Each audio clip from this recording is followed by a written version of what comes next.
कार्यकर्त्यांमध्ये थोडी बेचैनी आहे, अस्वस्थता आहे.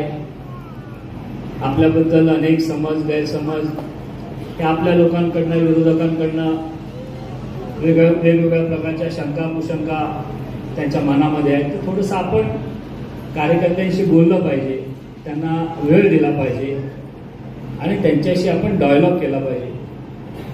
तर मी आव्हानं म्हटलं, शेवटी राजकारणामध्ये काम करत असताना आपण त्या टायमिंगला महत्त्व देत असतो.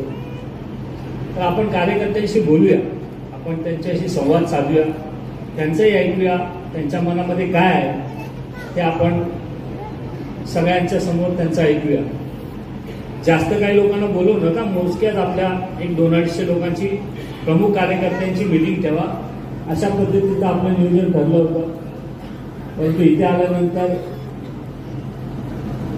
या ठिकाणी कार्यकर्त्यांच्या भावना, त्यांच्या प्रतिक्रिया, त्यांच्या मनामध्ये आजही माझ्याबद्दल असलेलं प्रेम, म्हणजे मी नेहमी सातत्याने सांगतो, 2014 साली केवळ अपघाताने मी या मोहोळ विधानसभा मतदारसंघाचा आमदार झालो.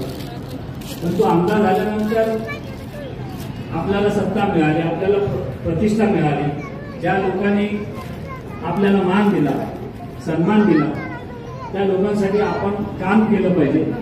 या भावनेतनं आपण त्या 8 महिन्यामध्ये या मोहोळ विधानसभा मतदारसंघातल्या लोकांसाठी, मग तो पिण्याचा पाण्याचा प्रश्न असेल, रस्त्याचे मूलभूत विकासात्मक गोष्टीचे प्रश्न असतील, त्याबद्दल आपण प्रामाणिकपणे काम करण्याचा त्यावेळेला प्रयत्न केला.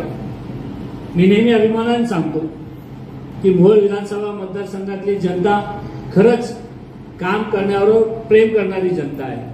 आपण या लोकांसाठी जर राबलो, आपण या लोकांसाठी काम केलं, तर ही लोक निश्चितपणाने आपल्या पाठी खंबीरपणाने उभे राहतात. ते केलेलं काम विसरत नाही. त्यामुळे आजही मी स्वतःला भाग्यवान समजतो की मोहोळ विधानसभा मतदारसंघाचा आमदार म्हणून केवळ 8 महिन्याचा कालावधी मिळाला.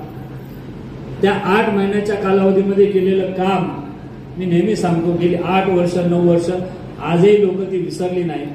आजही आपल्या माता भगिनी, आपण त्यांच्यासाठी जे मागेल त्याला पाणी या योजनेतनं आपण काम केलं, त्याची आजही त्या माता भगिनींमध्ये जाणीव आहे. म्हणजे आजही आपण ते केलेल्या कामाची लोकांनी दखल घेतलेली आहे. लोक आजही ते काम विसरलेले नाही. आज हा स्नेह किंवा हा मेळावा किंवा हा संवाद मेळावा लावण्याचा उद्देश हा होता की या पुढच्या काळामध्ये लोकसभेच्या निवडणुका येत आहेत, त्याच्यानंतर विधानसभेच्या निवडणुका येणार आहेत. तर पहिलं ते एक चित्र कार्यकर्त्यांच्या समोर स्पष्ट झालं पाहिजे की 100% मोहोळ विधानसभा मतदारसंघातून आपण ही विधानसभेची निवडणूक लढवणार आणि लढवणार. दुसरं, मोहोळ विधानसभा मतदारसंघात सोडून मी कुठल्याही इतर विधानसभा मतदारसंघाचा कधी विचार केला नव्हता आणि करणारही नाही.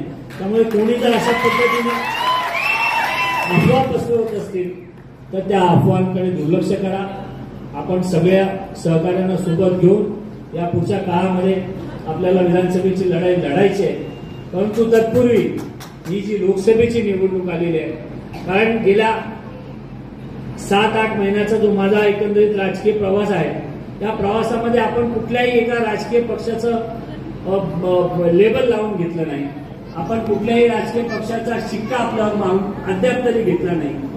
कारण आपण काम करत असताना आपण प्रामाणिकपणे हा प्रयत्न केला की या मोहोळ विधानसभा मतदारसंघातले प्रश्न, आता या अगोदर बोलत असताना एका ताईंनी त्यांच्या गावातल्या रस्त्याच्या प्रश्नाचा विषय मांडला. आजही मोहोळचा देखील शहरातला पाण्याचा प्रश्न खूप मोठा गंभीर आहे. त्यामुळे हे प्रश्न जर सोडवायचे असतील तर आपल्याला काही लोकांच्या मदतीची गरज आहे. त्यामुळे आपण सातत्याने, मी त्या काही वरिष्ठ लोकांच्या संपर्कामध्ये आहे, त्यांच्याशी माझं बोलणं सुरू आहे. तर त्या लोकांना देखील आपण मोहोळ विधानसभा मतदारसंघातल्या या गोष्टी जर मार्गी लागल्या तर निश्चितपणाने मोहोळमधल्या जनतेसमोर पुन्हा एकदा जायला एक चांगल्या पद्धतीने संधी मिळू शकते. अशा पद्धतीचं त्यांच्याशी माझ्या राजकीय बोलणी सुरू आहे. त्यामुळे जोपर्यंत तिथलं चित्र स्पष्ट होत नाही किंवा त्या लोकांचा शब्द मला मिळत नाही, तोपर्यंत या पुढच्या काळामध्ये आपण वेट अँड वॉचची भूमिका घ्यावी अशा पद्धतीचा विचार करून आजपर्यंत आपण कुठली स्पष्ट अशी राजकीय भूमिका घेतली नाही.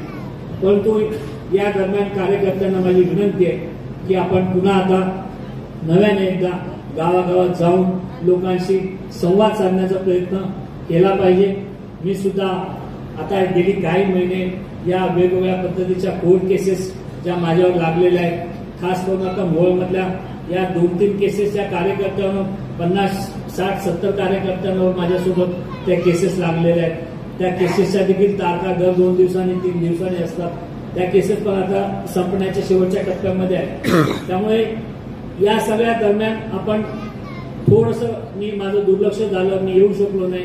परंतु आता कार्यकर्त्यांचा उत्साह बघितल्यानंतर, कार्यकर्त्यांमधला जोश बघितल्यानंतर निश्चितपणाने या पुढच्या काळामध्ये पुन्हा एकदा आपण नव्याने गावागावात जाऊया, लोकांशी संपर्क करूया, लोकांशी संवाद साधूया, लोकांचे प्रश्न समजून घेऊया आणि लोकांचे प्रश्न सोडवून घेण्यासाठी आपण सत्तेत असलेल्या लोकांशी किंवा आपल्याला जे काही राजकीय लोक कॉन्टॅक्ट करतायत, जे काही आपल्याला संपर्क साधतायत, त्यांच्याशी आपण बोलून ते प्रश्न सोडवण्याचा प्रयत्न करूया.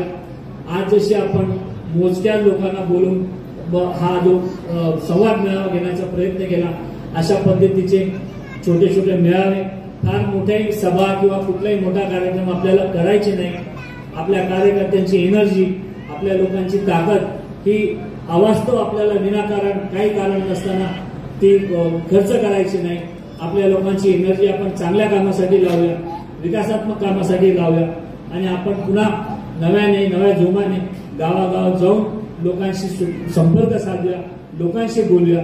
अजून लोकसभेला थोडासा अजून आचारसंहिता लागायची, इलेक्शन प्रोग्राम त्या ठिकाणी जाहीर व्हायचा आहे. या दरम्यान देखील आपण पुन्हा कार्यकर्त्यांशी भेटणार आहोत, बोलणार आहोत, कार्यकर्त्यांशी संपर्क साधणार आहोत, त्यांचं म्हणणं ऐकून घेणार आहोत. त्यांना काय वाटतं की लोकसभेला आपण कुठल्या पक्षाचं काम केलं पाहिजे, कोणासोबत गेलं पाहिजे, हे कार्यकर्त्यांशी बोलून चर्चा करून त्या संबंधातली ठोस अशी राजकीय भूमिका या पुढच्या काळामध्ये निश्चितपणाने घेऊ. येणारी विधानसभा निवडणूक तुमच्या सगळ्यांच्या जीवावर आपल्याला ताकदीने लढवायचीच आहे. त्यामुळे कुठल्याही पद्धतीचा किंतु परंतु मनामध्ये ठेवू नका. कोणीही जर तुम्हाला काही सांगत असेल तर त्याकडे लक्ष देऊ नका. प्रामाणिकपणे कार्यकर्त्यांनी आपण एकमेकांना विश्वासात घेऊन, एकमेकांचं सहकार्य घेऊन आपण पुन्हा एकदा नव्या जोमाने कामाला लागूया. या पुढच्या काळामध्ये पुन्हा 8-10 दिवसांनी सगळ्या तरुण सहकारी कार्यकर्त्यांनी 1-2-3 गावामध्ये अशा पद्धतीची छोटी छोटी सभा घेऊन आपण लोकांपर्यंत जाण्याचं काम करूया. आणि या महिनाभराच्या आतच म्हणजे लोकसभेचा प्रोग्राम जाहीर झाल्यानंतर, उमेदवारी अर्ज दाखल केल्यानंतर आणि पुन्हा मतदानाच्या शेवटच्या टप्प्यामध्ये आल्यानंतर आपण आपली योग्य अशी राजकीय भूमिका जाहीर करणार आहोत. तोपर्यंत कार्यकर्त्यांनी संयम ठेवावा आणि जे आपलं काम चालू आहे ते काम शांतपणे, संयमाने, राजकारणामध्ये कोणावरही व्यक्तिगत टीका न करता विकासाच्या कामाला कसा हातभार लावता येईल, लोकांचे जे खरे प्रश्न आहेत ते प्रश्न कशा पद्धतीने मांडता येईल, कोणावरही टीका टिप्पणी न करता आपण योग्य मार्गाने, चांगल्या मार्गाने लोकांचे प्रश्न सोडवण्यासाठी काम करूया. आणि या सगळ्या प्रयत्नामध्ये मला जमेल तशी, झेपेल तशी मी साथ तुम्हाला प्रामाणिकपणे देईल असा शब्द देतो. मला पुन्हा पुण्याला जायचं आहे आणि पुण्यात गेल्यानंतर पुन्हा मला उद्या कोर्टाची तारीख आहे. त्यामुळे अधिक वेळ न बोलता तुमच्या सर्वांना पुन्हा भेटण्याचा शब्द देतो आणि आपण पुन्हा नव्याने सर्व कार्यकर्त्यांनी कामाला